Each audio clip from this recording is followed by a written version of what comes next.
핸드폰도 이렇게 고개를 숙여서 봐야 되고, 또 컴퓨터 작업을 해도 앞에 스크린을 보느라고 고개가 이제 거북목이라고 그러죠. 거북목이 되었어. 목 디스크로 고생하신 분들도 있고, 되게 다 이제 목이 고픈 것 같아요. 저도 거북목이 상당히 심해서 어떻게 할까 이렇게 고민하고 있는데, 전문 의사 선생님이 신전운동이라고 그러더라고. 신전운동. 이렇게 가슴을 쫙 펴고 고개를 턱을 들으래요. 턱을 당기지 말고 고개를 들고서, 신전운동이라는 게 뭐냐면 다시 말해 신체를 늘려서 근육을 이완하고 그 유연성을 높이는 운동이라고 하는데, 신전운동을 수시로 해라. 수시로. 그래서 길을 걸을 때도 약간 거만하게 걸어라. 턱을 들고. 그게 좋다는 거예요. 하도 우리가 핸드폰 보느라고 머리가 숙여져 가지고. 그래서 매일 의식적으로 반복해서, 어떤 분들은 집에다가 생각만 나면 이렇게 자세를 펴고 가슴을 펴고 허리를 펴고 이렇게 하는 자세를 하면 아주 심한 분들도 고칠 수 있다, 이렇게 희망을 주시는 말씀을 들었습니다. 자세를 바꾸고 태도를 바꾸면 건강을 찾을 수 있다는 거죠. 의식적인 행동이 중요하다는 겁니다. 내가 구부리고 있지 않냐, 좀 펴야 되겠다 라는 거죠. 우리 모범적으로 지금 오세혁 집사님이 신전운동을 보여주시는데 자세가 건강하게 유지되는 비결입니다. 그래서 의식적인 행동을 자주 하는 것이 아주 중요하지요. 오늘 우리가 에베소서 마지막 부분을 읽고 있는데요. 이제 6장 부분을 읽는데, 우리 일상생활에서 마주하는 여러 상황에 대해서 올바로 살 것을 이야기하고 있습니다. 특히 윤리적인 지침은 우리가 잘 아는 것처럼 어쩌다 한번 그렇게 하는 게 아니라, 늘 그 자세로 살려는 의식적인 행동이 중요합니다. 반복돼서 우리가 습관적으로라는 말을 참 이제 부정적으로 쓰지만, 사실은 건강한 생활을 위해서도 이 윤리적인 지침들은 늘 그렇게 하는 것이 중요합니다. 그래서 처음에는 의식적으로 했지만 무의식적으로라도 항상 바른 태도의 삶을 가진 것이 기독교 윤리 또는 기독교 도덕에서 아주 중요합니다. 우리가 오늘 읽은 성경에서 발견하는 놀라운 점은, 바울이 윤리적인 지침을 말하는데, 지난주에도 그랬듯이 아내들이여 또는 남편들이여 이렇게 한쪽의 사람들에게만이 아니라 그 관계에 있는 쌍방에게 요구하고 있다는 점입니다. 아내에게, 남편에게, 그리고 오늘 본문에서는 자녀에게, 그리고 부모에게, 다음 주에 살펴볼 내용에서는 종에게, 그리고 상전 주인에게. 그래서 서로가 함께 지켜야 한다, 서로가 상호 함께 지켜야 한다라는 것을 부탁하고 있습니다. 근데 고대 사회에서 나오는 어떤 윤리적인 지침들은요, 대개 한쪽 사람들에 대한 이야기만 담고 있어요. 그래서 바울의 이 지침이 상당히 예외적인 경우다, 이렇게 말할 수 있습니다. 또한 눈에 두드러진 것을 우리가 당장에 볼 수 있죠. 상호 관계 중에서도 당시 사회에서 약자에 해당하는 사람들에게 먼저 말을 걸고 있습니다. 아내와 남편에게서는 아내에게 먼저, 또 자녀와 부모에게서는 자녀에게 먼저, 종과 또 주인에게는 종에게 먼저. 바울도 주님처럼 관심을 사회적인 약자들에게 먼저 두고 있다는 거죠. 성경의 관점이 아래로부터의 신선을 갖고 있는 것이 분명합니다. 사회에서 자신의 권리를 주장할 수 없는 사람들의 관점에서 그들의 말씀을 걸고 있어요. 그들에게 말씀을 걸고 있어요. 쉽게 말하면 갑이 아니라 을에 해당하는 사람들의 입장에서 그리스도인들의 도덕과 윤리를 전하고 있는 거죠. 우리 언덕의 자녀들을, 가정들을 생각하면서, 그리고 학생들, 또 청년들을 생각하면서 오늘 본문을 생각하면 좋겠습니다. 오늘 본문은 서로 상응하는 두 대상, 자녀들에게 말씀해 준 게 있고 부모들에게 말해 준 게 있는데, 각각 두 개씩 얘기하고 있습니다. 자녀들에게 두 가지 덕목, 부모에게 두 가지 덕목입니다. 첫째는 자녀들을 향해서 말합니다. 주 안에서 너희 부모에게 순종하라 라는 말입니다. 많이 듣는 말이죠. 그죠? 순종하라. 부모에 대한 자녀의 태도로 가장 많이 하는 말입니다. 복종하고 시킨 대로 하란 말이죠. 부모 말 잘 들어라, 이런 얘기죠. 그런데 좀 주의 깊게 볼 게 있습니다. 오늘 단서가 있어요. 순종하는데 뭐가 있습니까? 그 앞에 주 안에서라는 말입니다. 무조건 순종하는 것이 아니라 주님의 뜻 안에서, 주님의 가르침을 따라 주님의 의지와 일치하게 순종하는 것입니다. 동일한 병행구가 골로새서 3장 20절에 나옵니다. 골로새 3장 20절은 지난주부터 살펴본 아내와 남편, 또 자녀와 부모, 종과 주인에 대한 이야기가 골로새서에서 나오는데 조금씩 뉘앙스가 달라요. 골로새서 3장 20절에 이렇게 나옵니다. 모든 일에, 아예 모든 일에 부모에게 순종하라. 이는 주 안에서 기쁘게 하는 것이니라 라고 되어 있어서 오히려 골로새서는 무조건 순종해라 라고 얘기하고 이것이 주님을 기쁘시게 한다 라고 말하고 있는데, 오늘 보면은 뉘앙스가 다릅니다. 자녀에게 부모가 한 말이 하나님의 뜻에 맞는 것인지 점검해 볼 시간이 필요하다라고 얘기하고 있는 거예요. 무엇보다도 이 말씀을 적용하려면 자녀들에게는 신앙이 먼저 있어야 된다. 신앙이 전제되어야 된다라는 거죠. 자녀들이 예수 그리스도에 대한 신앙이 먼저 있고 나서 이 순종을 말할 수 있다는 것입니다. 그러니 순종하라는 말을 자녀들에게 하기 전에 먼저 부모는 자녀를 그리스도에 대한 신앙을 지니도록 인도해야 하죠. 예수 그리스도의 복음을 알리고 가르치고 어떻게 말씀대로 살까를 고민하면서 그러면서 순종이란 말을 전해야 하는 겁니다. 먼저 부모는 하나님 아버지, 하늘 아버지의 말씀대로 사는 법을 자녀들에게 알려야 합니다. 그러니까 주 안에서 순종하라 라는 말씀은 결국 하나님 말씀에 순종하는 것을 가르쳐야 할 부모가 지켜야 될 덕목입니다. 주 안에서 순종하라는 말은 쉽게 말해서 자녀에게 하는 말이 아니라 부모에게 하는 말이라는 것입니다. 절대적인 순종이 하나님의 말씀인 것처럼 말할 것이 아니라 내가 자녀에게 하나님의 말씀을 얼마나 알려주었나, 하나님의 말씀을 어떻게 전하고 있나, 하나님의 말씀을 향한 진지함을 어떻게 함께 나누고 있는지를 물어야 합니다. 우리 자녀가 하나님의 말씀을 읽고 묵상하고 그대로 살고자 한다면 사실 오늘 말씀은 자연히 실행되는 것이죠. 그러니 우리 자녀들이 하나님 아버지의 신앙을 지니도록 예수 그리스도를 통해 구원의 길에 들어서도록, 그리고 성령의 인도하심에 순종하며 살 수 있도록 우리 부모들이 먼저 노력하고 그렇게 인도해야 하는 것입니다. 첫 번째는 주 안에서 순종하라라는 것이었고요. 둘째는 자녀에 대한 것은 아버지와 어머니를 공경하라라는 말입니다. 병행구인 골로새서 3장에는 이 대목이 나오지 않습니다. 에베소서에만 나오는 말씀인데요. 아버지와 어머니를 공경하라. 쉽게 말하면 존경하라 이런 뜻이겠죠. 자녀로서 한번 생각해 보세요. 부모를. 부모의 삶 따르고 싶지 않는 경우들이 있지요. 부모님 그렇게 사셨어. 나는 그렇게 살기 싫어. 있을 수 있습니다. 나는 부모의 삶과는 전혀 다른 삶을 살 거야. 좋습니다. 그런데 한 가지 단서는 있습니다. 그래도 자녀로서, 자녀의 입장에서 부모를 이해할 수는 있어요. 부모를 이해할 수는 있어요.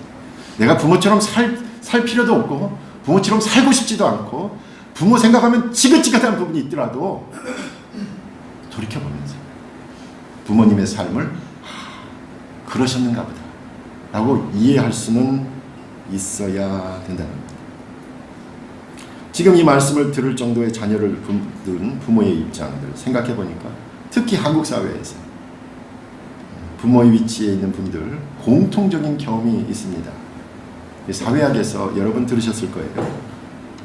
한국 전쟁, 또 그 전에 2차 세계대전 큰 전쟁을 겪으면서 갑자기 많이 태어나, 전쟁 끝나고 나서 갑자기 많이 태어나. 그래서 뭐라 그래요? 베이비 부모들. 그렇죠? 베이비 부모들이 여기에 해당하죠. 한번 내가 어디에 속하는지 한번 보세요. 1946년부터 1963년에 태어난 분들입니다. 베이비 부모들. 그렇죠? 초등학교에 들어가니까 한 반이 70명 이상이었습니다. 지금 생각도 할 수 없죠. 70명도 모자라서 아침반, 점심반이 있어가지고 그렇게 학교를 다녔습니다. 그리고 이제 평화가 왔다 그래서 새로운 사회에 적응하기 위해서 정말로 열심히 공부하며 일도 열심히 하신 분들이 바로 베이비 부모들입니다. 그래서 우리는 그들을 산업화의 일꾼이라고 하고 지금의 한국 사회가 경제적 발전을 이루는데 기여한 사람들입니다. 또 그 바로 다음 세대가 바로 이제 제가 포함되는데요. X세대라고 하죠. 전혀 특징이 없어가지고 X세대라고 하는데 1964년부터 1980년대까지 태어난 사람들입니다. 이 X세대는 고도성장 사회에 적응해서 직장생활하면서 보다 더 중요한 문제에 관심을 가졌는데, 그 한국 사회의 민주적 절차에 관심을 갖고 정치 사회가 보다 더 많은 사람들의 의사를 귀담아 듣도록 정치적인 영역만이 아니라 사회 전반에 민주적인 절차가 이루어질 수 있도록 기여한 사람들이 바로 이 X세대들입니다. 오늘 본문에서 어머니와 아버지와 어머니를 생각하면서 저는 특별히 베이비 부모와 X세대를 생각했습니다. 한편으로는 경제적인 성장을 이룬 사람들입니다. 다른 한편으로는 민주적인 절차를 이룩한 이 부모들에 대한 이야기입니다. 이 부모들은 아주 특징이 있습니다. 저를 포함해서 자녀들에 대한 관심이 아주 치대합니다. 그래서 어떻게든 좋은 학교 보내려고 사교육 광풍을 일으킨 사람들이 바로 이 세대들입니다. 베이비 부모들하고 X세대. 경쟁사회에서 살아남는 자녀들을 위해서 물질만이 아니라 그들의 영혼을 갈아서 자녀들에게 투자하고 그렇게 자녀들을 키웠습니다. 우리가 없을 때, 우리 부모가 부재할 때, 우리 부모들이 부재할 때 우리 아이들은 어떻게 살 것인지를 염려하면서 보험도 몇 개씩 들었고요. 그렇게 아이들에게 교육으로, 결혼해서는 집까지 장만하는 엄청난 의무를 담당하고 있습니다. 이것만이 아니에요. 이 베이비 부모하고 X세대는요, 그 이전에 어느 때보다도 평균 수명이 늘어난 자신들의 부모를 모셔야 하는 세대들입니다. 그래서 지금 본문의 말씀을 생각하면서 바라보는 아버지들과 어머니들은 아래로는 자녀들에 대한 책임을 한없이 지려고 하고 위로는 부모에 대한 의무를 최대한 담당하려는 낀 세대들입니다. 안타까운 건 뭡니까? 이 세대 그 다음부터는 어느 누구도 자녀에 대한 관심도 없고요, 부모에 대한 공양의 의무는 절대 생각하지 않는 그룹들입니다. 그래서 이 베이비 부모와 X세대는 자신들의 노후에 대해서 가장 취약한 세대입니다. 아래로 자녀들을 위해서 거주, 생활에 대한 부분을 담당하고 있고 연로한 부모님을 생각하면서 정작 자신들을 위해서 자신들 문제를 물으면 어떻게 되겠지? 나라가 책임질 거야. 아니면 요즘 제가 자주 상담하는 게 그거잖아요. 은퇴 후에 고정적인 수입을 보장받는 직장을 찾아봐야 되니까 우리 방통대라도 다녀야 되는 것 아닙니까? 이런 고민을 하고 있는 이들. 본문에서 공경하라, 존경하라는 의미는 바로 이들의 삶을 이해하라는 말씀입니다.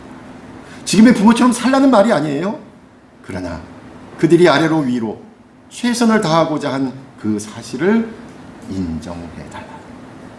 부모의 삶을 객관적으로 바라보고 인정하는 것을 부모는 말하고 있습니다.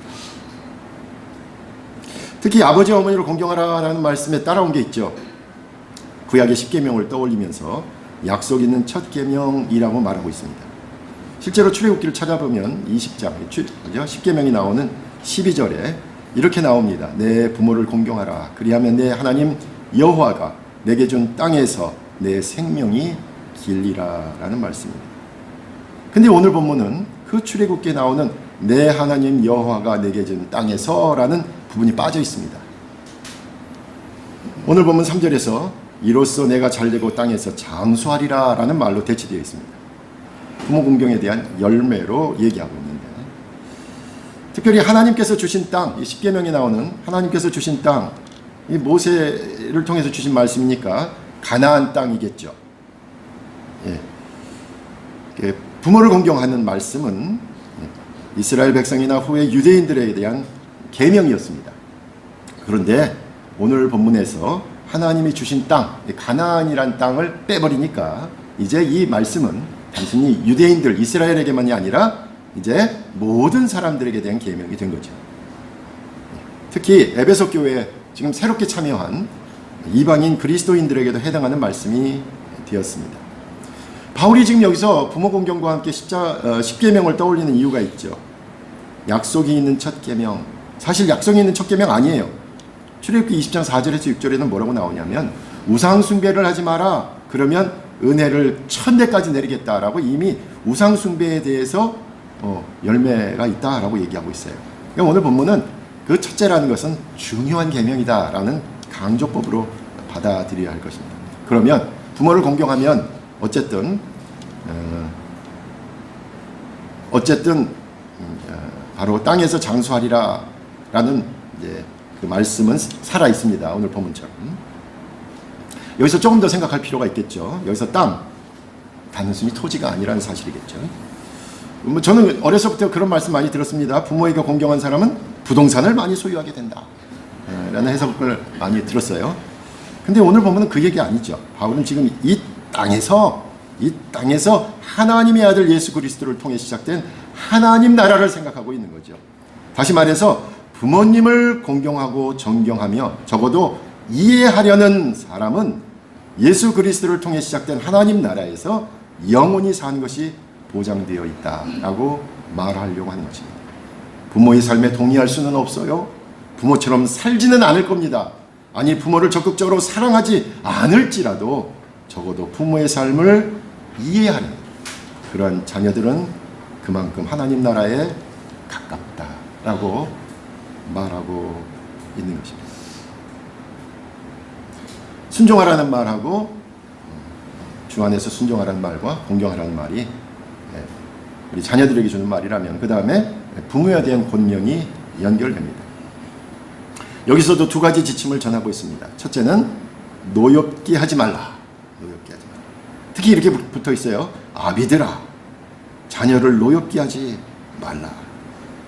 바울이 잘 보고 있어요. 그래서 자녀를 노엽게 한 사람은 대개 아버지들인 것을 바울도 알고 있어요. 가정에서 자녀들과 대화를 자주 하는 어머니보다는 아버지가 자녀의 상황을 잘 모르고 자녀의 기대도 잘 모르고 자녀의 감정은 더군다나 모르니까 그 관계를 악화시키는 주범은 아버지들이다. 맞죠? 지금도 맞아요. 그냥 넘겨짚고 다른 아이들하고 비교하고 아이의 감정이 아니라 아버지들은 이성적이고 합리적으로 앞으로의 일만을 생각하니까 문제가 생기면 화를 먼저 냅니다. 자녀의 말이 끝나기까지 듣지 않고 말을 먼저 시작합니다. 자녀의 감정엔 안중이 없는 거죠. 아이의 생각보다는 아버지 자신의 생각이 늘 옳다고 생각하기 때문입니다. 어렵습니다. 자녀의 감정을 자극하지 않으려면 두 가지를 기억해야 할 겁니다. 경청하라라는 말과 지지하라라는 말입니다. 지금의 젊은이들이 가장 부모로부터 듣고 싶은 말, 경청한, 지지한. 아이에게 필요한 것은 이야기를 들어주는 사람입니다. 근데 기성세대는 이야기가 끝나기도 전에 내가 다 해봤는데 라고 하면서 답을 정해버리곤 합니다. 이야기를 들어주는 사람이 필요한데 아이들에게는 답을 주는 사람만 있습니다. 자신의 감정을 말하고 싶은데 논리적인 대답만 제시합니다. 그래서 자녀와의 좋은 관계를 위해서는 이야기를 듣는 훈련을 해야 합니다. 이야기 듣는 훈련. 이게 쉽게 되지 않아요. 지난번에 우리 흩어지는 예배 때에 우리 제세례파 메노나이트 교회 우리 이우상 장로님하고 저하고 김영식 장로님 셋이 갔는데 교인은 한 10명밖에 안 되는데요.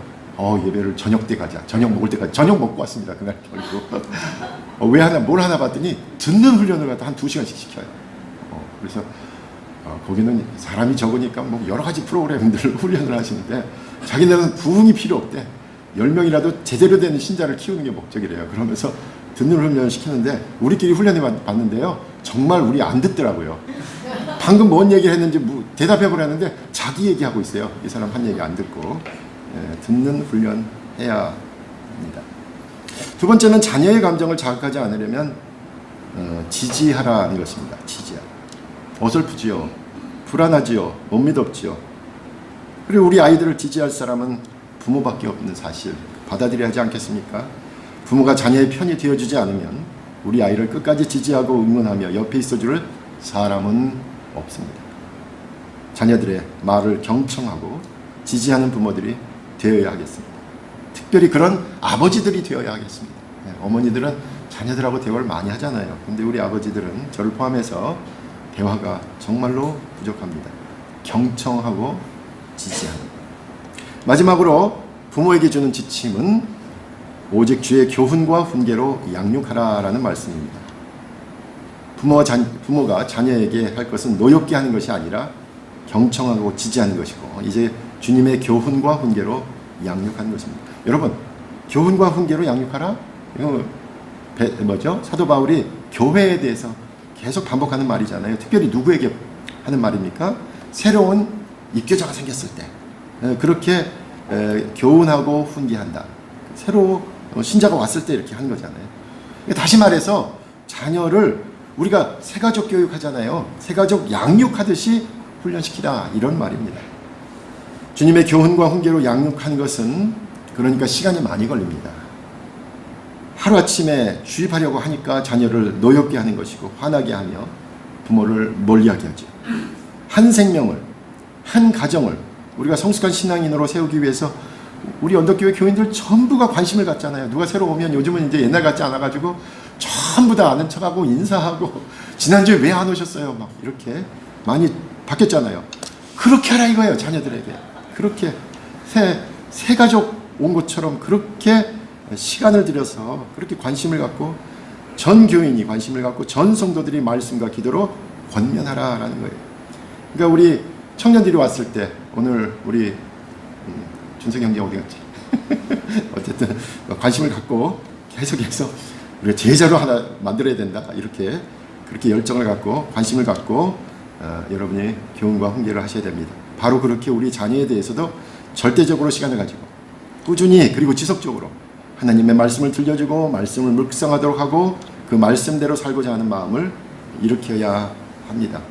그러니까 다시 처음에 그 말씀입니다. 주 안에서 순종하라는 말씀이 다시 반복됩니다. 부모가 삶으로 모범을 보여야 하겠죠. 하나님의 말씀을 진지하게 규칙적으로 읽으면서 그 말씀을 묵상하고 말씀대로 살려는 모습을 보이면서 또 그렇게 그런 모습을 보면서 우리 자녀들이 주님의 말씀에 따르는 그리스도인들로 바뀌어져 가고 그렇게 거듭나게 되는 것입니다. 무엇보다도 저와 여러분이 하나님의 말씀으로 살려고 최선을 다해서 발버둥 치는 모습으로 우리의 인생을 살아낼 때 그 삶을 진지하게 대하는 우리의 자녀들이 될 것입니다. 그러므로 자기에게 맡겨진 그 하나님 아버지가 주신 비전을 따라서 최선을 다해서 살아가는 모습을 통해서 우리 자녀들도 그렇게 살기를 기도해야 할 것입니다.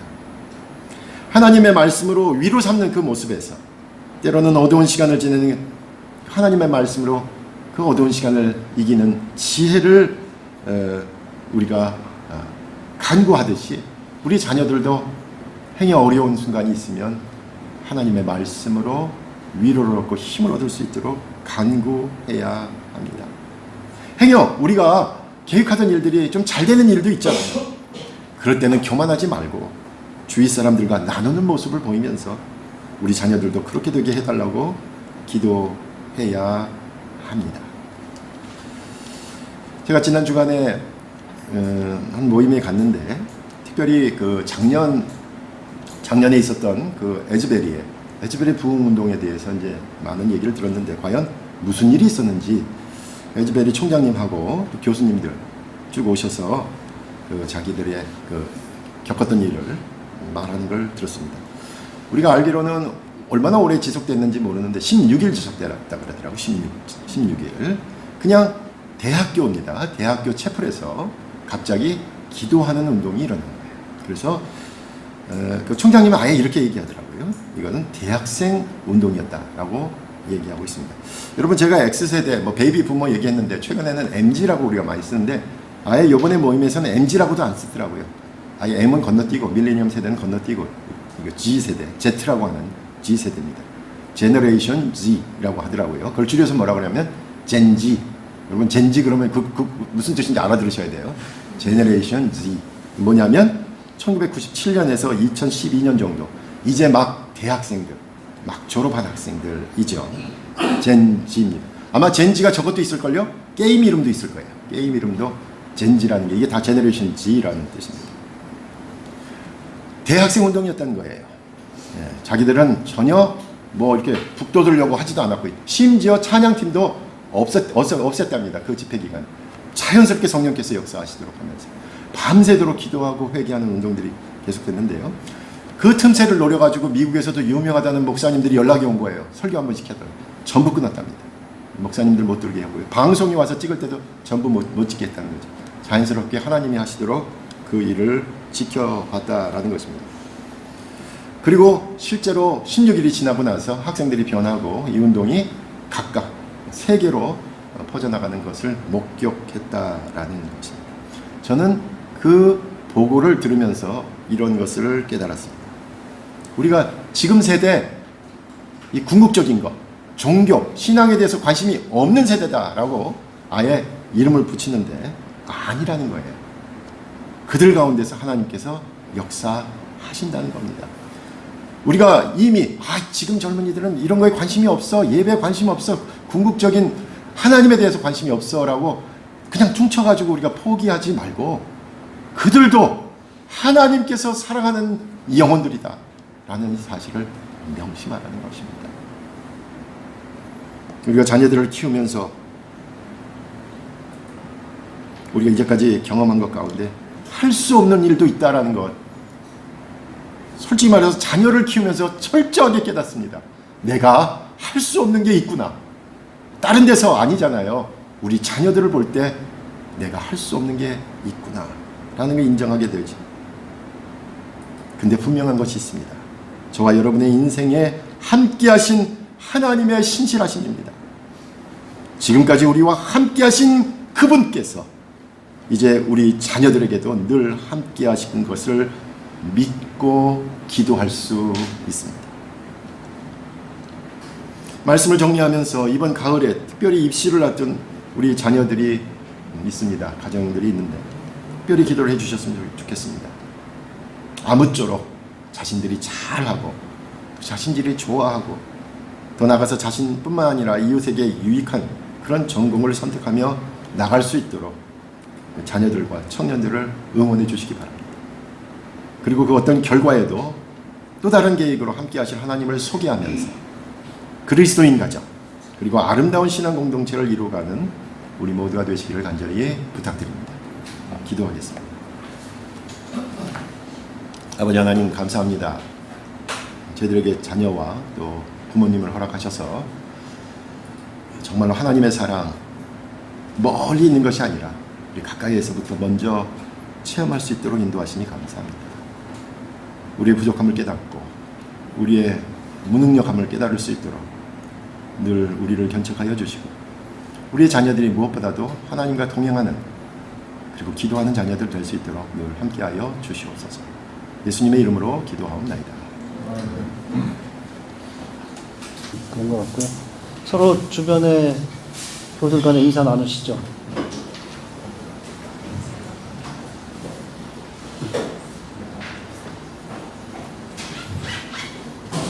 예, 오늘 평소보다 조금 예배에 같이 참석하지 못하신 분들도 계신 것 같은데 온라인에서 같이 참석하신 걸로 알고 있습니다. 혹시 오늘 목사님 설교에 대해서 질문하실 거 있나요? 예.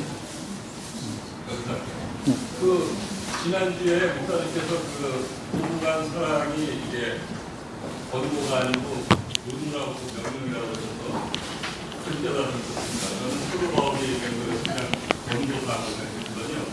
근데 그 관점으로 이제 오늘 말씀을 보면 이제 자녀에게 이제 노엽게 하지 말라 그러잖아요. 그러니까 그것도 명령이니까 이제 그렇게 해야 되겠네요. 그래서 그것도 그렇고. 근데 자녀들에게는 부모에게 순종하라. 그러면 네가 잘 되고 장수한다. 이런 상급이 걸려 있어요. 그 다음에 보니까 종과 상전에 대해서도 종에게는 보답이 있다, 보응이 있다 이렇게 뭐가 답이 있어요. 근데 상전에게는 그런 게 없어요. 그래서 이게 똑같은 성격이 아닌가. 그래서 상전이나 부모에게는 의무고 명령이고 애들이나 종들에게는 선택사항이다. 지가 잘 되기 싫으면은 거역해도 되고 종도 매 맞고 싶으면은 안 해도 되고 뭐 이런 약간의 차별이 있는 것인가 하는 생각이 약간 들어가지고요. 질문 드렸습니다.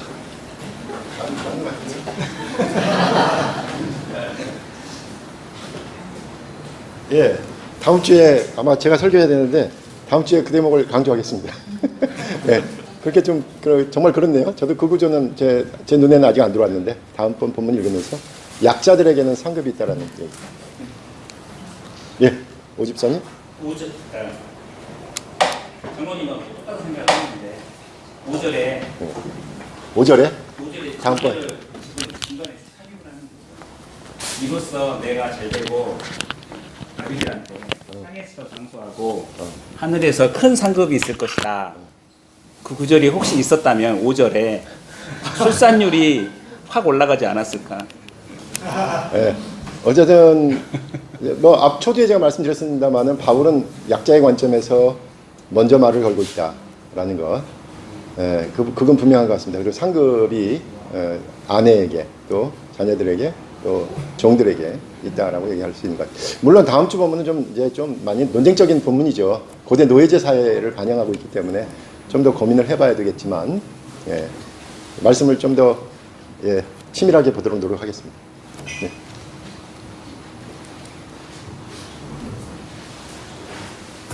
또 질문 없으시죠? 예. 오늘 저 식사 후에 언덕 북클럽이 있습니다. 오락가락. 지금 한국교회 기본소득을 말하다 오세백 집사님이 주관하셔가지고 하는데 많이들 참석해 주시고요. 다음 주 예배 후에는 10월 이제 정기 운영위원회가 있습니다. 여러분들이 이제 운영위원분들이 이제 여러 가지로 고생하시고 고민도 많으시고 그러시는데 우리 교우들 모두가 그 운영위원 한 분 한 분에게 그때 뭐 필요한 안건이나 무슨 의견이나 있으면 좀 주시고 그래가지고 좀 더 운영위원회가 더욱더 활성화되고 교회를 위해서 큰 일을 할 수 있도록 도와주시면 좋겠습니다. 10월 달에 그 사찰 담당은 토부교회입니다. 다음 주부터 좀 준비하시는데 좀 여러 가지로 힘써주시기 바라고요. 그리고 10월 2일부터 매주 수요일 날 7시 반에 건자견 북클럽이 있는데 아마 온라인으로 참석하실 수 있는 것 같아요. 이 광고 보시고 관심 있는 분들은 참석해 주셔도 좋을 것 같습니다. 그리고 뭐 언덕 공동체 나눔 기금과 언덕 청년 기금 뭐 매주 말씀드리는 것처럼 거기 각 그 복지부장님하고 그다음에 김태현 목사님한테 필요하신 분 신청하시고요. 그리고 뭐 변함없이 매주 우리 언덕 교우들 중에 몸이 아프신 분들이나 그 가족들을 위해서 계속 기도해 주시면 좋겠습니다. 혹시 뭐 다른 광고 사항 있나요?